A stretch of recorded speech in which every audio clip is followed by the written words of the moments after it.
Porque a história de Jó revela a resposta para a sua dor e como Deus vai te restaurar através dela. Existe um momento em que o silêncio de Deus parece dominar tudo ao redor. É o instante em que a perda se torna maior que as palavras, quando o chão cede e nenhum argumento humano consegue explicar o que acabou de acontecer. No entanto, a história de Jó revela que esse silêncio não é ausência. É o cenário preparado pelo próprio Criador para revelar uma dimensão da sua glória que não pode ser compreendida nos dias tranquilos.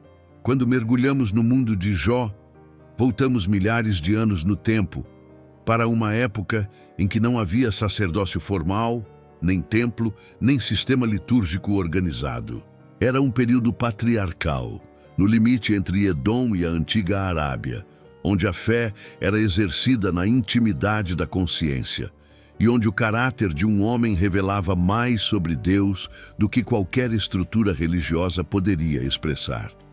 Jó surge nesse cenário como um testemunho vivo de integridade, cercado de prosperidade, família e honra. A arqueologia nos ajuda a entender o peso dessa integridade. Registros encontrados em regiões próximas mostram que, naquela época, a riqueza era medida por rebanhos, servos e influência comunitária. Não havia bancos, contratos ou seguros. A vida dependia da capacidade de proteger o que se possuía em um mundo vulnerável e imprevisível. Perder tudo de uma vez significava ser lançado no abismo social, econômico e emocional. Mas a história de Jó revela algo que nenhuma escavação poderia antecipar. Ela mostra que por trás de cada evento visível existe um conflito espiritual que escapa à percepção humana, um embate que não se trava na terra, mas em regiões celestiais, onde a justiça divina confronta de forma direta as acusações de Satanás. O livro abre a cortina desse tribunal invisível com um detalhe perturbador. O adversário não discute riqueza, saúde ou circunstâncias. Ele ataca o coração de Jó, afirmando que sua fidelidade depende dos benefícios que recebe. Essa acusação não é apenas sobre Jó, é sobre o ser humano, é sobre você, é sobre a qualidade da fé que permanece firme quando a vida deixa de ser favorável. A pergunta levantada no céu é a mesma que ecoa na dor mais profunda da alma. Existe fidelidade sem recompensa? Existe fé quando tudo que resta é perda? É nesse ponto que a jornada se transforma em revelação. Jó não é apenas um personagem antigo. Ele é a lente que Deus usa para mostrar que há dores que não nascem aqui embaixo, mas em batalhas iniciadas muito acima de nós. E se esse livro contém a chave para interpretar não apenas a dor de um homem, mas a sua própria dor, então é impossível ignorar o que está escondido em cada capítulo. Existe um sentido maior, uma estrutura divina que se revela somente na escuridão. E quando essa revelação começa a emergir, ela transforma não apenas a forma como entendemos o sofrimento, mas também a forma como vemos Deus. O deserto não é o fim, é o palco onde a voz de Deus se torna mais clara.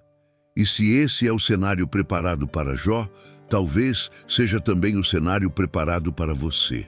A pergunta que o céu permite que o inferno faça.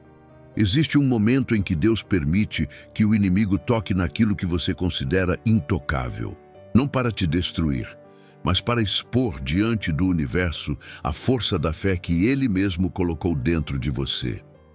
O livro de Jó abre essa realidade com uma cena que nenhuma narrativa humana poderia inventar. Enquanto Jó vive sua rotina de devoção e integridade na terra, o texto nos transporta para uma assembleia celestial, onde seres espirituais se apresentam diante do Criador.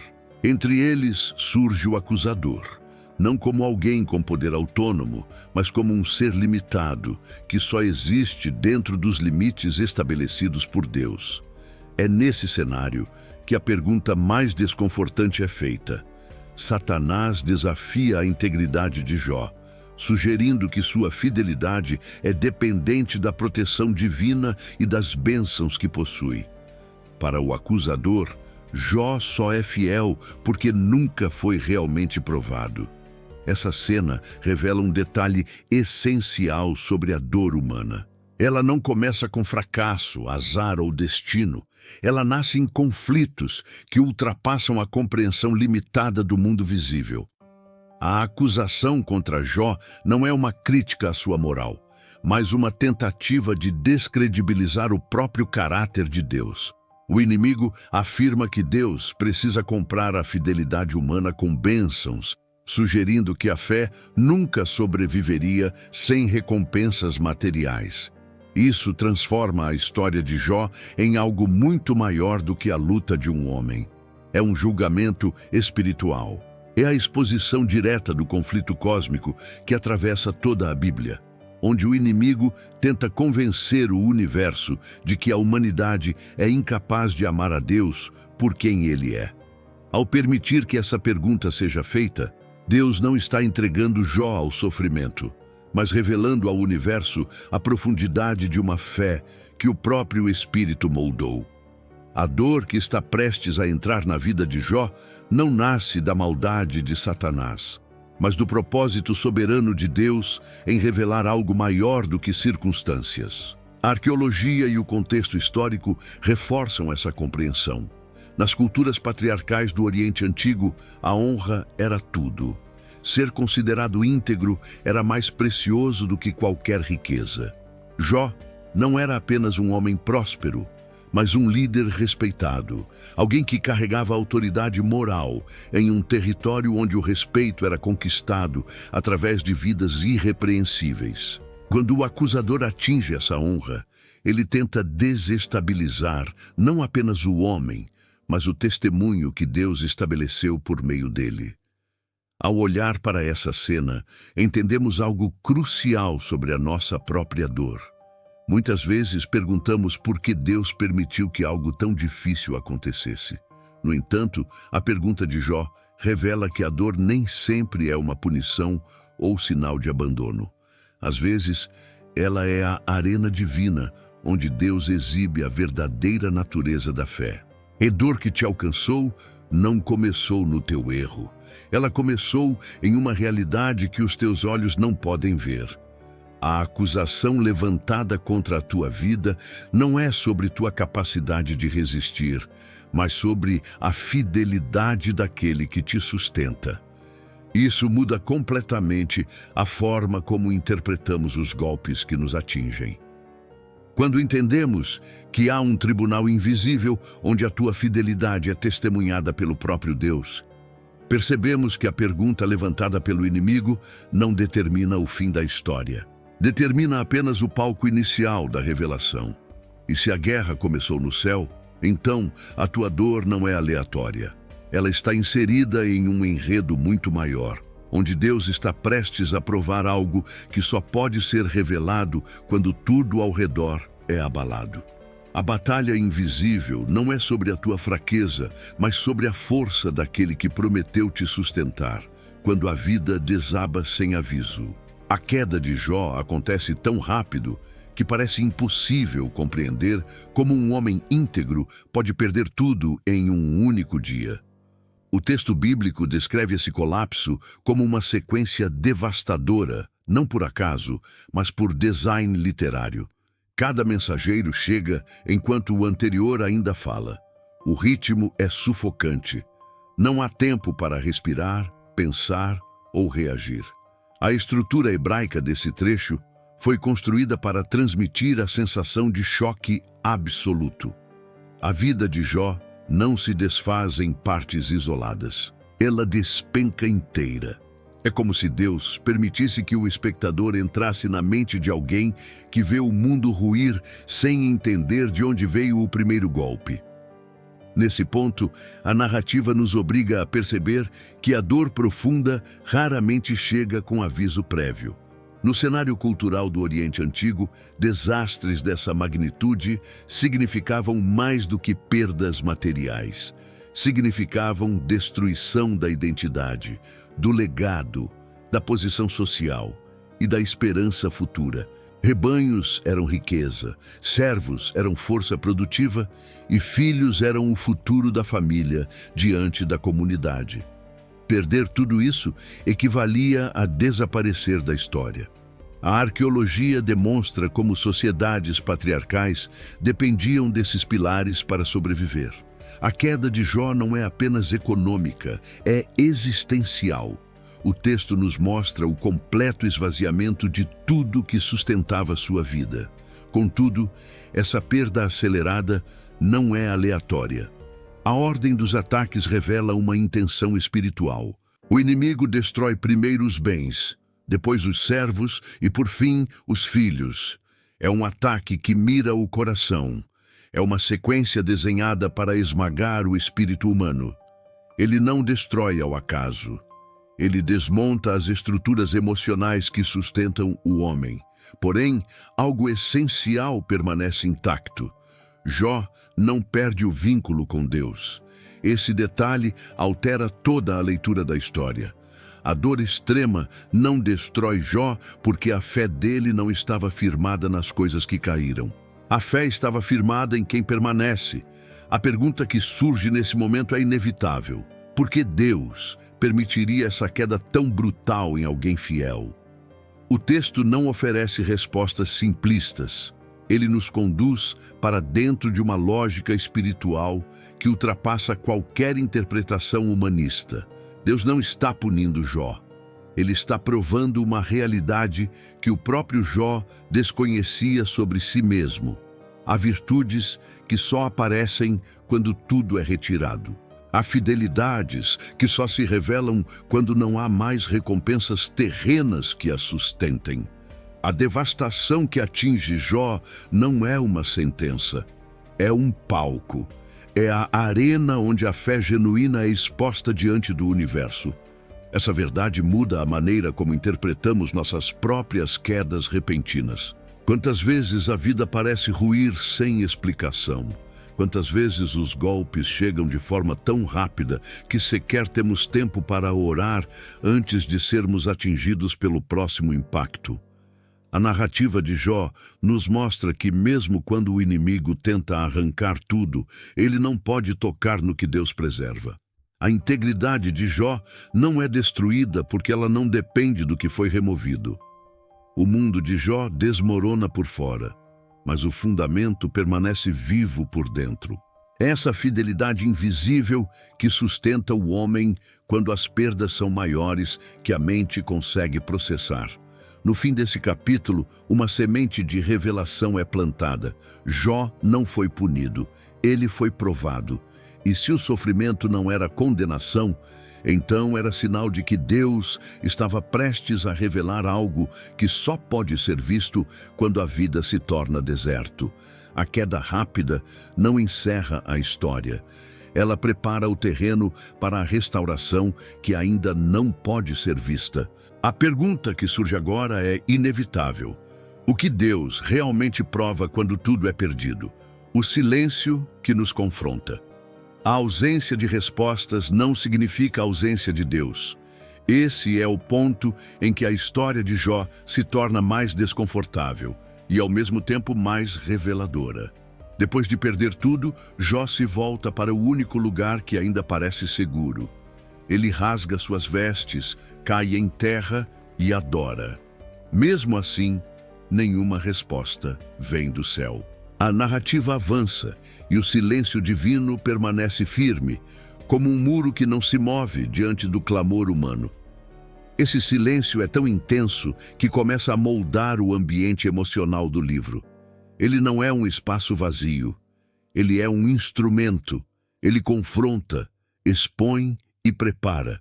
Deus não fala porque está construindo algo que só se sustenta quando a alma é levada ao limite. No mundo antigo, silêncio divino era interpretado como abandono ou desagrado. As culturas ao redor de Jó acreditavam que quando uma divindade se calava, ela havia se afastado. Mas a Bíblia apresenta outro caminho. O silêncio não surge como sinal de rejeição, mas como etapa necessária para que a fé seja purificada da necessidade de explicações imediatas. Jó entra nessa pedagogia espiritual sem ter consciência disso. Ele se debate entre dor e perplexidade. Ele não entende o porquê das tragédias. Ele não sabe que sua vida foi mencionada no tribunal celestial. Ele desconhece que sua dor foi permitida por um propósito maior do que sua própria história. Tudo o que ele vê é perda e tudo o que ele ouve é silêncio. É nesse terreno que o silêncio se transforma em espelho. Jó é confrontado com perguntas que nunca precisou responder enquanto vivia na prosperidade. De onde vem a fé quando as circunstâncias não confirmam a bondade de Deus? De onde nasce a confiança quando tudo em volta sugere que o céu fechou as portas?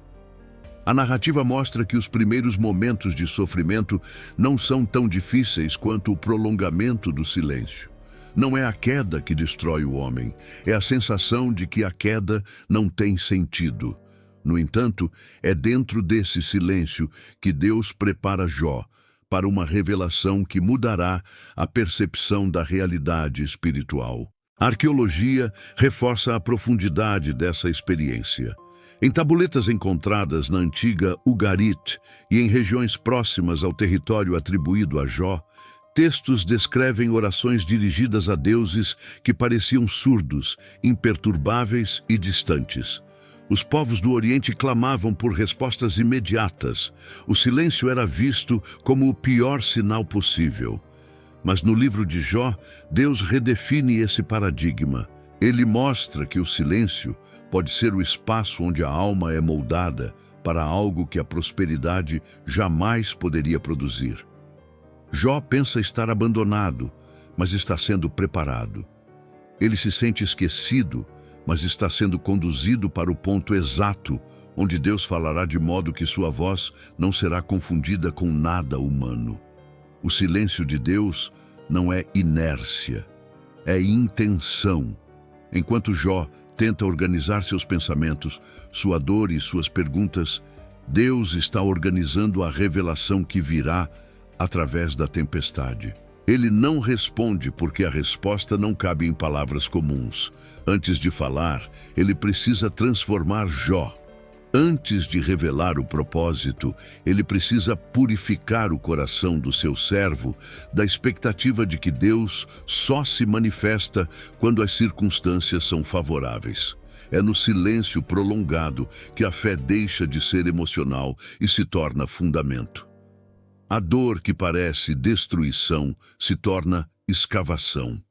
Deus remove camadas de compreensão superficial e abre espaço para uma visão mais profunda do Criador. Ao observar esse processo, começamos a entender algo sobre nossas próprias dores. O silêncio de Deus não significa desinteresse. Significa que Ele está trabalhando em uma dimensão que ainda não vemos. Ele não está longe. Ele está preparando a revelação que virá quando estivermos maduros o suficiente para recebê-la. O silêncio não é prova da ausência divina. É o prelúdio da voz que reorganizará tudo. E a pergunta que agora se forma naturalmente é esta: quando esse silêncio finalmente se rompe, o que Deus começará a revelar? A voz dos amigos que não entendem o céu. Não existe sofrimento que não atraia interpretações equivocadas. A narrativa de Jó muda de atmosfera quando seus amigos chegam. Eles vêm com a intenção de consolar, mas suas palavras acabam se tornando armas que intensificam a dor. No início, o silêncio deles é sábio. Durante 7 dias, eles apenas observam o estado devastador de Jó, sem dizer uma única frase. Mas quando decidem falar, cada palavra revela que, embora amassem Jó, não compreendiam Deus. Eles interpretam a dor a partir de teologias humanas, rígidas e superficiais. Suas ideias expressam a crença comum no Oriente Antigo de que toda calamidade é resultado direto do pecado. Essa perspectiva, profundamente enraizada na cultura patriarcal, fazia sentido dentro do pensamento da época, mas não refletia a realidade espiritual que Deus estava prestes a revelar. O primeiro a falar é Elifaz, com tom de autoridade espiritual. Ele afirma que viu visões e ouviu sussurros noturnos, mas suas conclusões são frágeis. Ele acusa Jó de ter algum pecado oculto. Bildade e Zofar seguem a mesma lógica. Para eles, a questão é simples. Se Jó sofre, é porque errou. Essa teologia mecânica é sedutora porque oferece explicações rápidas para dores profundas. Ela cria a ilusão de que o universo funciona como uma balança moral exata. Contudo, ela ignora a complexidade do conflito espiritual revelado nos primeiros capítulos do livro. Os amigos de Jó estão tão presos ao sistema de crenças do mundo que não têm espaço para a revelação que Deus deseja transmitir. As palavras deles mostram um padrão que ainda ecoa em nossos dias. Quando não entendemos a dor de alguém, buscamos culpados, procuramos erros escondidos, tentamos criar conexões rápidas entre sofrimento e falha humana. Mas o livro de Jó expõe o perigo de usar teologias prontas para interpretar experiências espirituais profundas. O erro dos amigos não está em tentar ajudar, mas em acreditar que compreendiam Deus o suficiente para explicar o sofrimento de outro. Eles não perguntam, eles afirmam, não investigam, concluem. Eles falam como se fossem advogados de Deus, quando na verdade estão defendendo uma ideia deformada sobre o Criador. A arqueologia ilumina o pano de fundo desse comportamento. Em textos antigos da Mesopotâmia, encontrados em escavações de Nínive e Mari, existe uma literatura chamada de Lamentações do Justo Sofredor. Nesses registros, personagens injustamente afligidos clamam aos deuses enquanto seus amigos tentam interpretar suas tragédias. Esses textos mostram que, culturalmente, as pessoas acreditavam que toda dor era punição. Não existia categoria para o sofrimento do inocente. Jó rompe essa lógica. Ele inaugura uma compreensão espiritual revolucionária. Ele mostra que o justo pode sofrer não por causa de culpa, mas por causa de propósito. O contraste entre Jó e seus amigos se intensifica quando percebemos que eles falam muito, mas não escutam. Eles querem defender sua teologia, não compreender o coração de Deus. Ao acusarem Jó, revelam mais sobre suas limitações do que sobre a condição espiritual dele. Suas palavras revelam medo. Medo de admitir que o mundo não é previsível. Medo de aceitar que o sofrimento pode atingir até os íntegros. Medo de encarar que a justiça divina é mais profunda do que os sistemas humanos conseguem explicar. Para eles, admitir que Jó é inocente significaria reconhecer que a vida é mais complexa do que desejam enfrentar. Jó, exausto, responde com sinceridade. Ele não nega sua dor, não mascara sua angústia e não aceita a culpa que não tem. Ele expõe sua alma diante de Deus enquanto tenta resistir ao peso das acusações injustas. É aqui que o livro nos ensina uma verdade crucial. Quando não ouvimos Deus, o que mais dói não é o silêncio do céu, mas a confusão produzida por vozes humanas que falam na hora errada. A dor de Jó se intensifica não por causa de seus sofrimentos, mas pelas palavras duras dos que deveriam ajudá-lo. No entanto, há algo poderoso nessa dinâmica. Deus permite que os amigos de Jó falem porque suas falas revelam a distância entre a justiça humana e a justiça divina. Eles representam a religiosidade sem revelação, a teologia sem intimidade, a interpretação sem inspiração. E ao permitir que suas vozes ecoem, Deus prepara o cenário para mostrar que toda visão humana é limitada quando não nasce do próprio coração dele. Se os homens erram tanto ao interpretar o sofrimento, a pergunta inevitável surge: como Deus corrigirá essa visão equivocada que tantas vezes distorce a dor e confunde a fé? A dor que te aponta para um Redentor. A frase mais poderosa de Jó não nasce no momento da restauração, mas no instante mais sombrio de sua existência. Quando tudo ao redor parecia destruído, quando a voz de Deus ainda não havia se manifestado, e quando as acusações dos amigos apertavam sua alma como grilhões, Jó levanta uma declaração que rompe a barreira entre passado, presente e futuro. Ele proclama: "Eu sei que o meu Redentor vive." Essa afirmação não funciona como uma fuga emocional, nem como um consolo poético para tentar sobreviver ao caos. Ela é uma revelação profética que invade o território da dor com uma luz que não pertence a este mundo. Jó não está falando de um libertador político, nem de uma figura abstrata. Ele fala de alguém real, vivo, ativo, presente e eterno. Ele fala de Cristo, mesmo sem compreender toda a dimensão do que estava dizendo. Esse verso se torna um ponto de virada no livro porque ele quebra o paradigma da época. No Oriente Antigo, a ideia de um redentor estava ligada ao conceito hebraico de Goel. O Goel era o parente próximo responsável por resgatar a família em situações extremas. Ele restaurava terras perdidas, defendia a honra da família e libertava aqueles que haviam sido vendidos como servos.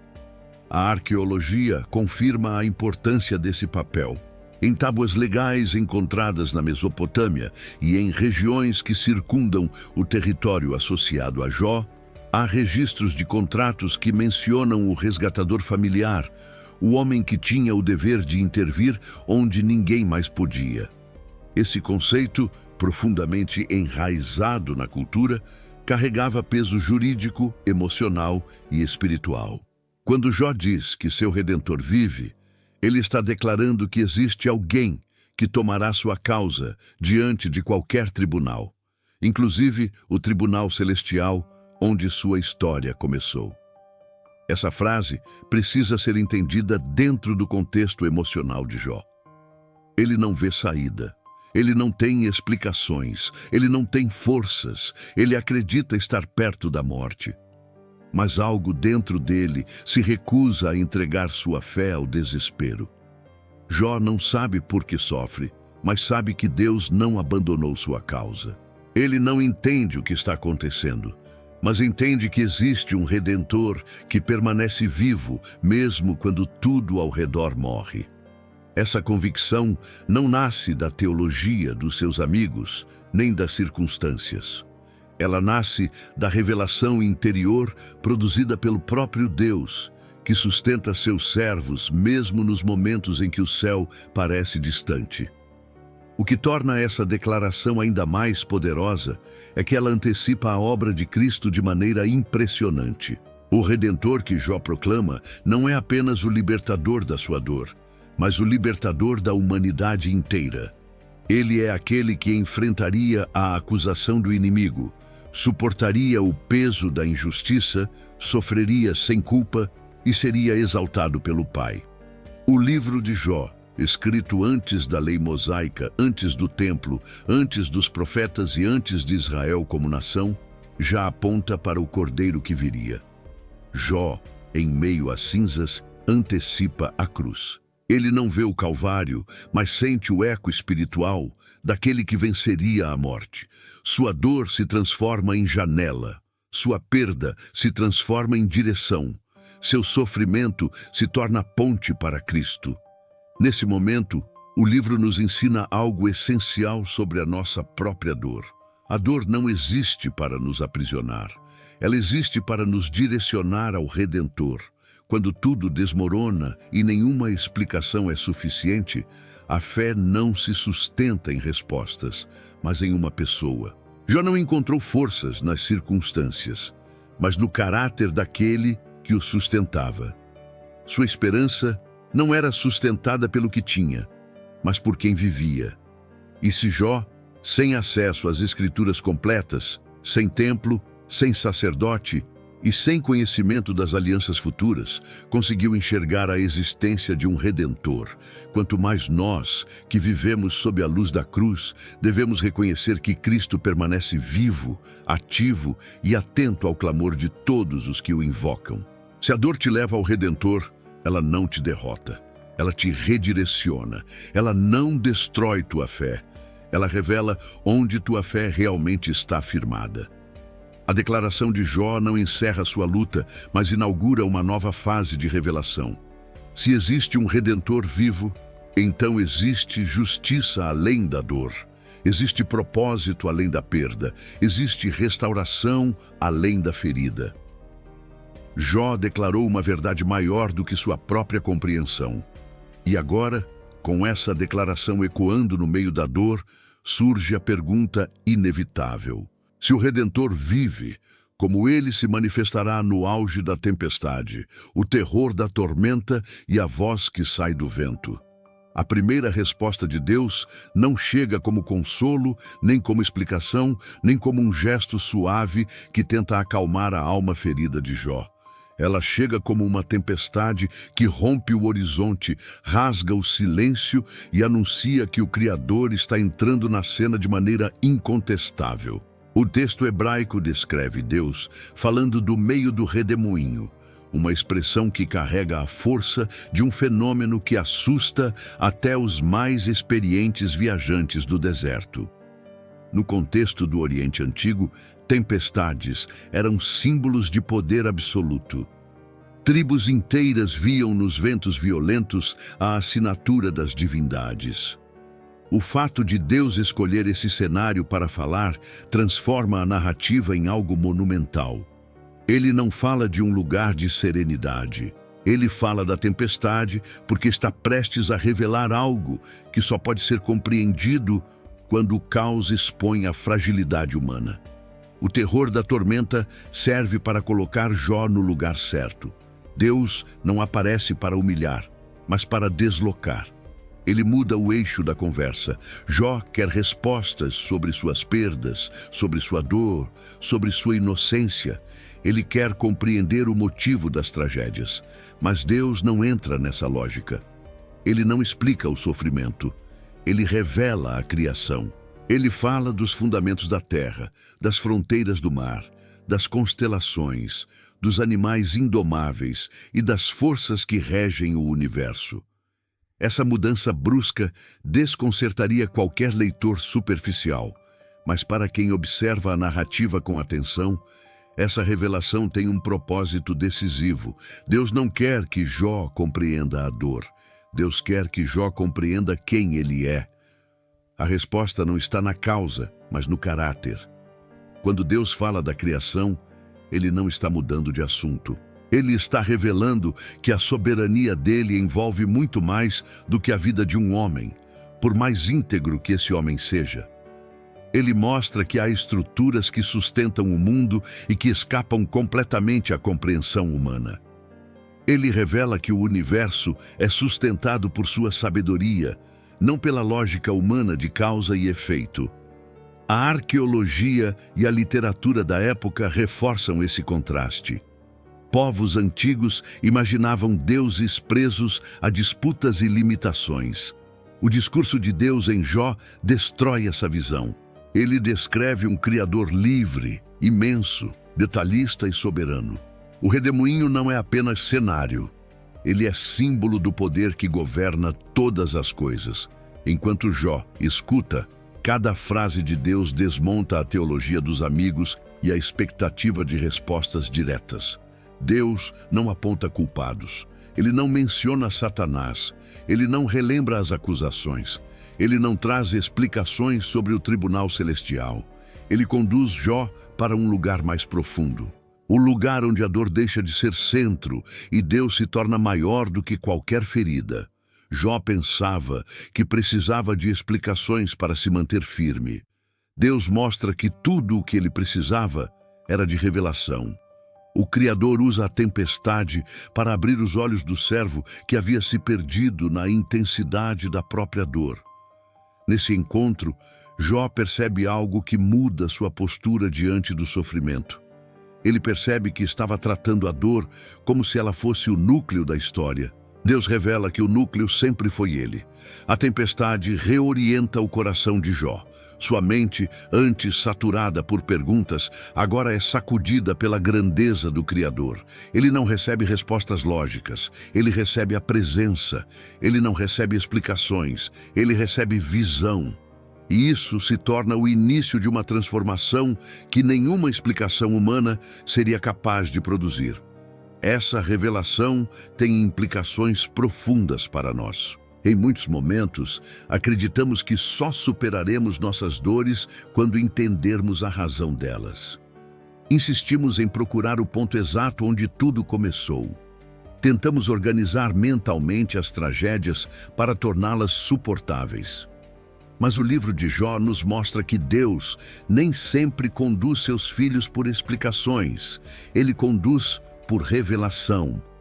A tempestade representa o momento em que Deus decide mostrar que está acima da dor, da lógica, do caos e dos limites humanos. Quando ele fala do meio do vento, ele nos lembra que nada escapa ao seu controle. A voz que sai da tormenta não destrói Jó. Ela o reorganiza. Ela devolve o eixo espiritual que havia sido comprometido pela pressão da dor e pela confusão produzida pelos amigos. A tempestade não oferece respostas, mas oferece algo melhor.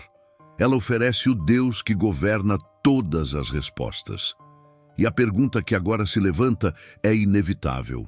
Se Deus se revela na tempestade, o que Ele está preparando quando nos leva a reconhecer o quanto sabemos pouco diante da grandeza dEle?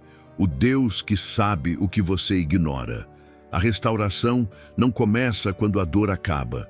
Ela começa quando a percepção humana se rende diante da grandeza divina. Esse é o ponto em que Jó finalmente compreende que todo o seu questionamento, por mais sincero que fosse, ainda estava preso aos limites da própria visão. Depois de ouvir a voz que sai da tempestade, Jó se vê confrontado com a realidade de que não sabia tanto quanto imaginava. Ele havia falado com honestidade, mas suas palavras estavam carregadas da tentativa humana de explicar aquilo que apenas Deus pode revelar. O Criador não o humilhou. O Criador o reposicionou. O que nasce desse encontro não é culpa, é rendição. Ao responder a Deus, Jó declara: "Eu falei do que não entendia." Essa frase revela a profundidade da transformação que está acontecendo dentro dele. A dor ainda existe, as perdas ainda são reais, as perguntas ainda não foram respondidas, mas algo mudou de maneira irreversível. Jó deixou de tentar encaixar Deus dentro da lógica humana. Ele deixou de exigir explicações para aceitar revelação. No contexto literário do livro, essa é a primeira vez que Jó abandona o tribunal que havia criado em sua mente. Antes, ele tentava provar sua inocência, defender seu caráter e questionar a justiça divina. Agora, ele reconhece que sua visão era limitada demais para interpretar um propósito tão vasto quanto o de Deus. Historicamente, essa mudança é ainda mais impressionante. As sociedades do Oriente Antigo interpretavam honra e vergonha como elementos essenciais da identidade. Admitir ignorância, especialmente diante de uma divindade, significava reconhecer que o mundo era muito maior do que qualquer ser humano podia controlar. A arqueologia mostra que reis, sacerdotes e homens poderosos escreviam textos exaltando seus próprios feitos para provar sua sabedoria. Jó segue na contramão dessa cultura. Ele não tenta sustentar sua reputação. Ele se curva diante da revelação. Ele afirma que Deus sabe o que ele desconhece e aceita que o Criador compreende intricadamente aquilo que escapa à mente humana. Esse momento redefine o significado de arrependimento. Jó não se arrepende de pecados secretos, porque o texto já nos revelou que ele era um homem íntegro. Ele se arrepende de ter concluído sobre Deus com base em sua dor. Ele reconhece que interpretou o silêncio divino como distanciamento, quando na verdade era preparação. Essa rendição espiritual abre espaço para o que realmente importa. Deus não restaura quem se justifica. Deus restaura quem se entrega. A humildade de Jó não nasce da fraqueza. Ela nasce da revelação. Ele percebe que confiar em Deus exige mais do que integridade.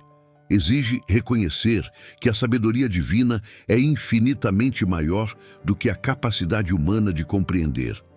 É nesse terreno fértil que a restauração começa a germinar. Deus não restaura para premiar. Ele restaura para revelar.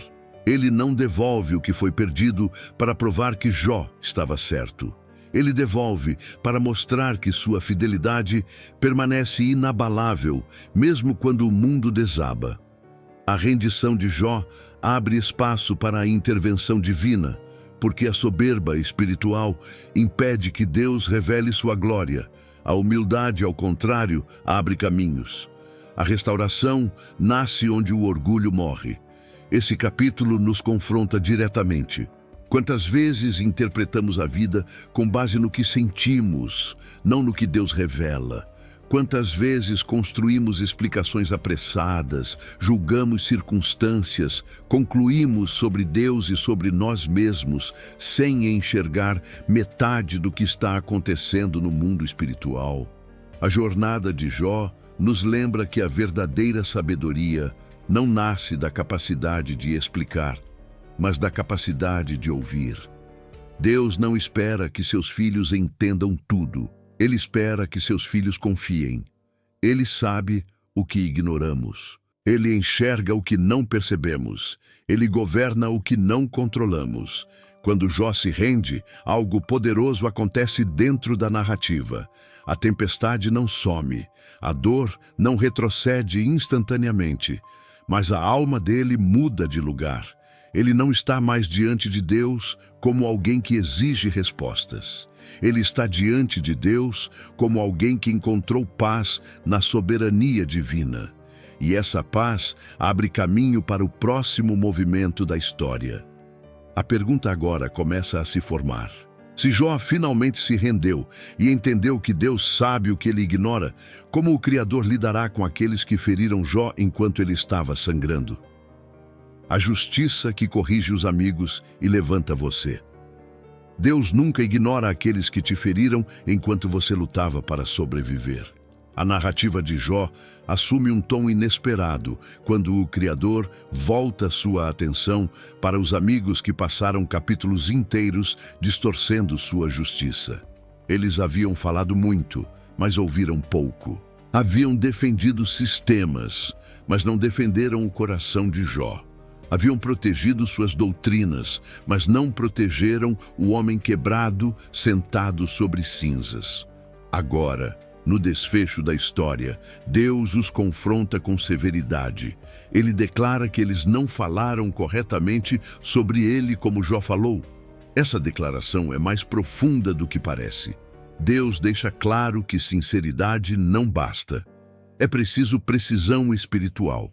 Teologia sem revelação é ruína. Palavras sem discernimento são feridas. E quando se trata de interpretar a dor alheia, Deus leva isso muito a sério. Deus exige que os amigos de Jó ofereçam sacrifícios e pede que Jó ore por eles. Esse detalhe é crucial. Os amigos que se colocaram como juízes agora precisam do intercessor que eles acusaram. O homem que eles condenaram se torna o instrumento da reconciliação deles com Deus. Em termos culturais, isso é surpreendente. No Oriente Antigo, admitir erro diante de alguém inferior socialmente era quase impensável. Mas agora, aqueles que haviam se exaltado precisam se humilhar. A arqueologia reforça que sacerdotes e intercessores eram figuras essenciais em rituais de purificação. No entanto, Deus escolhe Jó como mediador, não porque ele está isento de dor, mas porque sua integridade permaneceu viva enquanto era triturada por todos os lados. Esse momento revela algo profundo sobre o coração de Deus. Ele não permite que a história se feche enquanto a injustiça produzida pelas palavras humanas não é tratada. Ele confronta os amigos não apenas por causa de suas acusações, mas porque eles tentaram reduzir a complexidade da dor a fórmulas religiosas rígidas. Deus corrige suas percepções e deixa claro que sua justiça não pode ser enquadrada na lógica humana. Os amigos queriam explicar Deus. Jó queria ouvir Deus. Essa é a diferença que separa a revelação de religiosidade. Deus reprova aqueles que construíram interpretações sem inspiração e honra aquele que buscou, mesmo no sofrimento, uma resposta verdadeira. Mas por que Deus pede que Jó ore por eles? Porque a cura não é apenas sobre restauração pessoal, é sobre reconciliação comunitária.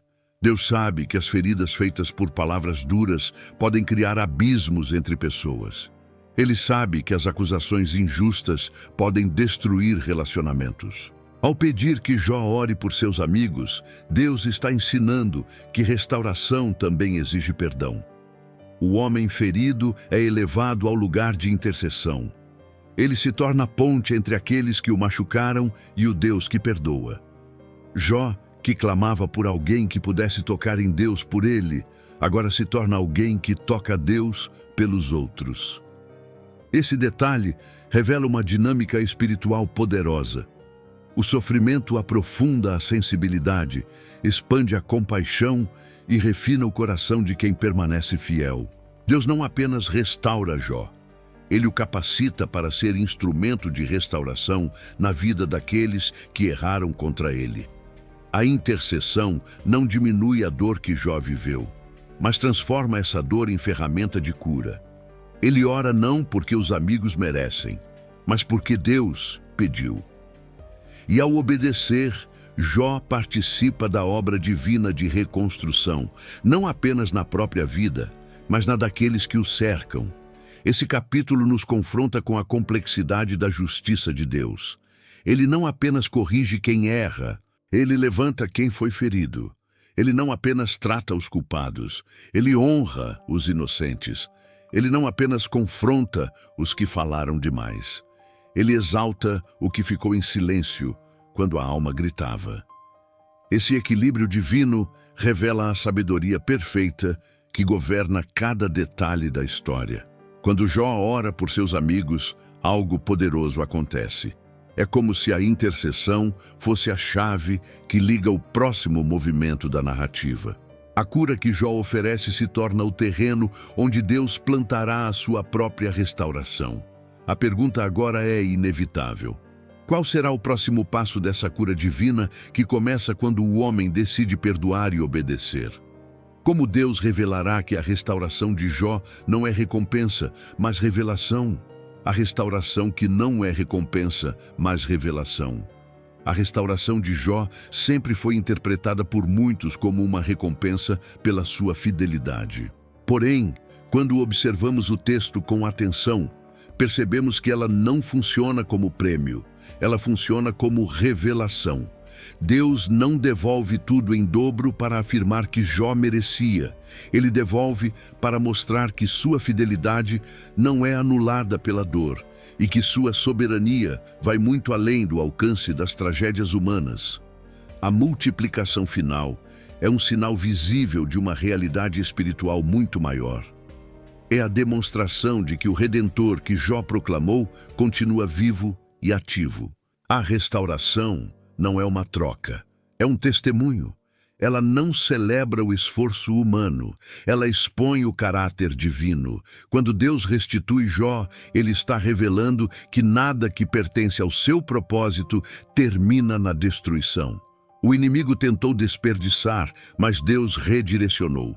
O adversário tentou calar, mas Deus multiplicou. O inimigo tentou quebrar o que sustentava Jó, mas Deus mostrou que o que sustenta um justo não pode ser arrancado por mãos espirituais ou humanas. No cenário cultural do Oriente Antigo, essa virada era inimaginável. As tragédias que Jó enfrentou deveriam tê-lo apagado completamente do mapa social. Mas o Criador reescreve histórias onde o mundo já escreveu fim. A arqueologia reforça que, naquela época, alguém que perdesse todos os filhos, rebanhos e servos dificilmente conseguiria se reerguer.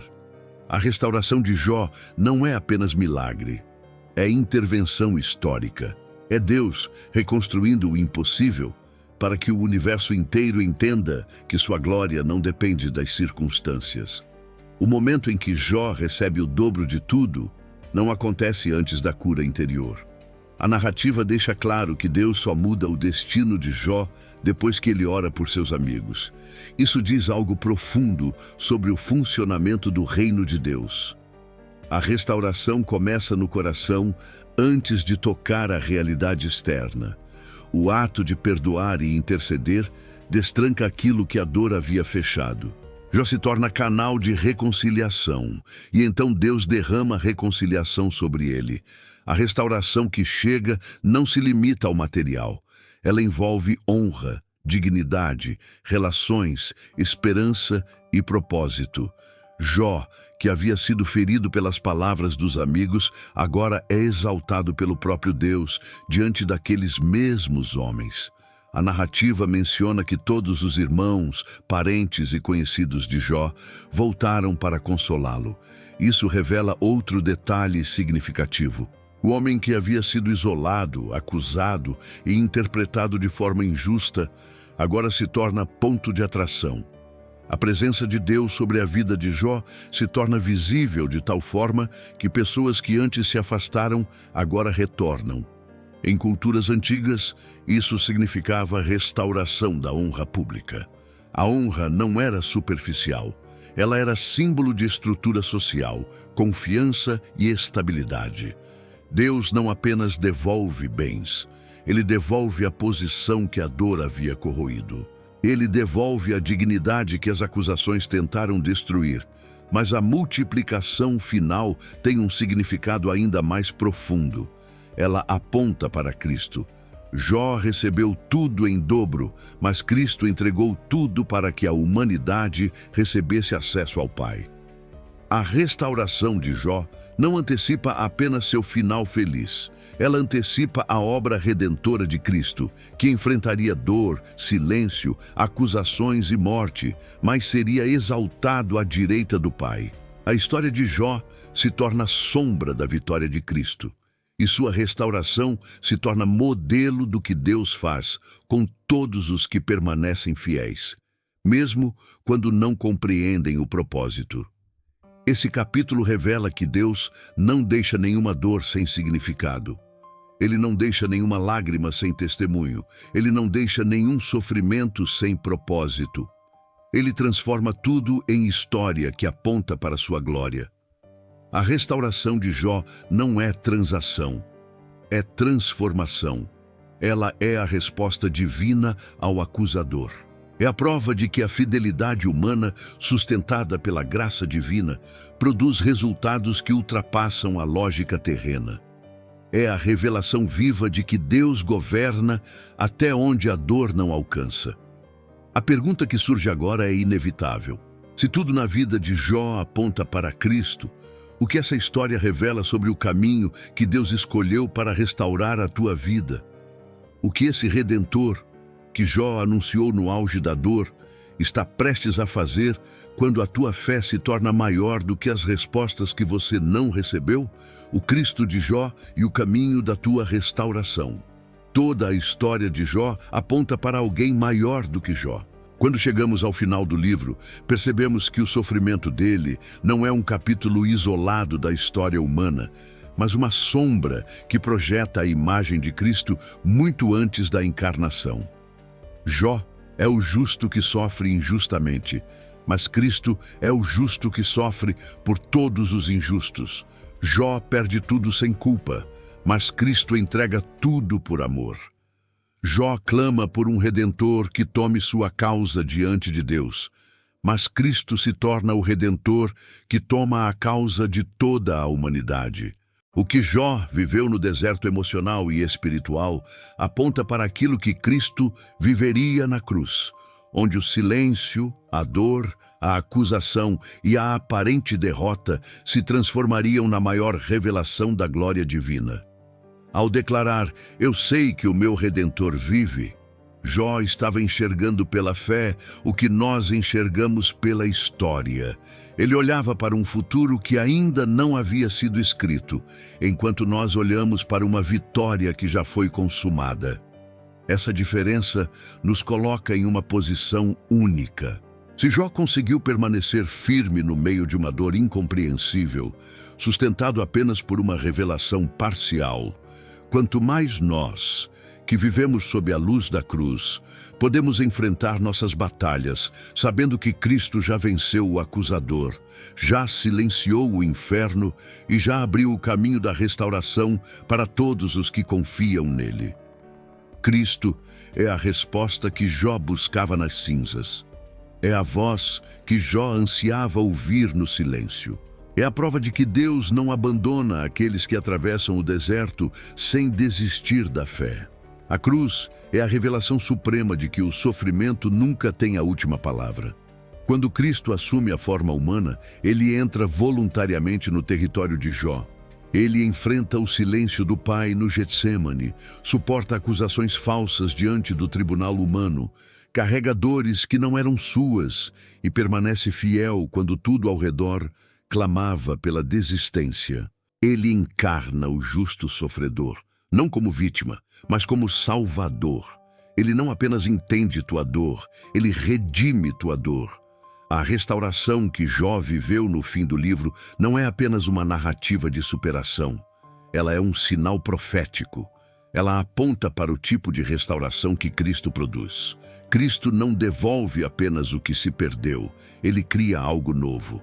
Ele não restaura pela metade, ele restaura de forma completa, profunda e eterna. Jó recebeu o dobro de tudo, mas Cristo entrega infinitamente mais do que qualquer cálculo terreno pode medir. Ele devolve paz onde havia desespero. Ele devolve propósito onde havia confusão. Ele devolve identidade onde havia culpa. Ele devolve esperança onde havia silêncio. Ele não devolve apenas bens, ele devolve a vida. Isso significa que tua dor não é o fim. Ela é a porta. Ela é o espaço onde Deus prepara revelações que não poderiam nascer em dias tranquilos. A história de Jó te ensina que Deus não desperdiça sofrimento. Ele usa, molda, direciona e transforma. Ele revela o que estava escondido. Ele derruba o que estava orgulhoso. Ele exalta o que estava curvado. Ele purifica o que estava confuso. Ele levanta quem estava caído. E quando ele decide restaurar, faz de maneira tão completa que até os que te viram cair precisarão reconhecer que foi a mão dele que te levantou. A tua restauração não começa quando tudo se resolve. Ela começa quando Cristo se torna maior do que tua pergunta não respondida. Ela começa quando você se rende ao Deus que sabe o que você ignora. Ela começa quando você percebe que há um Redentor vivo que já caminhou por caminhos mais sombrios do que os teus e saiu vitorioso. A cruz prova que o silêncio não é ausência, que a dor não é punição e que a perda não é fim. A cruz prova que Deus é especialista em virar histórias que pareciam encerradas. Agora, diante dessa revelação, surge a pergunta inevitável: como viver sabendo que tua restauração já começou no coração de Deus? A resposta não está nas circunstâncias, está em Cristo. Ele é o centro da história de Jó. Ele é o centro da tua história. E tudo o que Deus começou na tua vida, Ele completará no tempo perfeito que só Ele conhece.